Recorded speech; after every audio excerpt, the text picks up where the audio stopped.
એકવાર એક શિક્ષક વર્ગમાં વિદ્યાર્થીને પૂછે છે કે હું તને એક સફરજન આપું, ફરી એક સફરજન આપું ને ફરી એક સફરજન આપું તો કેટલા સફરજન થાય? વિદ્યાર્થી નિખાલસતાથી જવાબ આપે છે કે 4 સફરજન થાય. ટીચરને થયું કે ઓકે, થોડી મિસ્ટેક થઈ છે સમજવામાં. એ ફરી કહે છે બરાબર સાંભળજો, હું તને એક સફરજન આપું, ફરી એક સફરજન આપું અને ફરી એક સફરજન આપું તો કેટલા સફરજન થાય? વિદ્યાર્થી કહે છે કે મેડમ 4 સફરજન થાય. ટીચર ફરી પાછા પૂછે છે કે હું તને એક સફરજન આપું, ફરી એક સફરજન આપું અને ફરી એક સફરજન આપું તો કેટલા સફરજન થાય? વિદ્યાર્થી કહે છે કે મેડમ 4 સફરજન થાય. ટીચર ગુસ્સે થઈ જાય છે અને ફરી એકવાર પૂછે છે કે બરાબર સાંભળજો, હું તને એક સફરજન આપું, ફરી એક સફરજન આપું ને ફરી એક સફરજન આપું તો હવે કેટલા સફરજન થાય? વિદ્યાર્થી કહે છે કે મેડમ 4 સફરજન થાય.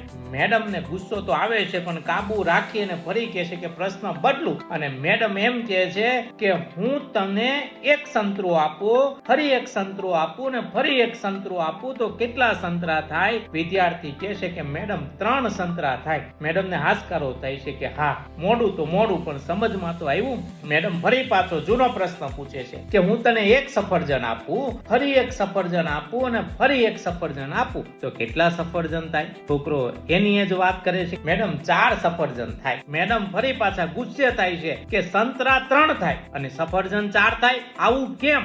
છોકરો કહે છે કે મેડમ મારા બેગની અંદર પહેલેથી એક સફરજન તો છે જ, મારા મમ્મીએ મને નાસ્તામાં આપ્યું છે, તો તમે 3 સફરજન આપો તો ટોટલ મારી પાસે કેટલા થાય? 4 સફરજન તો થાય. મેડમ પણ વાત માને છે કે વાત સાચી છે. તો કોમ્યુનિકેશનની અંદર ઘણી વાર બંને પક્ષ સાચા હોય છે છતાં ગુસ્સો અથવા તો ઝઘડો તો થાય જ. તો પહેલા વાતની સ્પષ્ટતા કરવી પડે સામેના પક્ષ સાથે.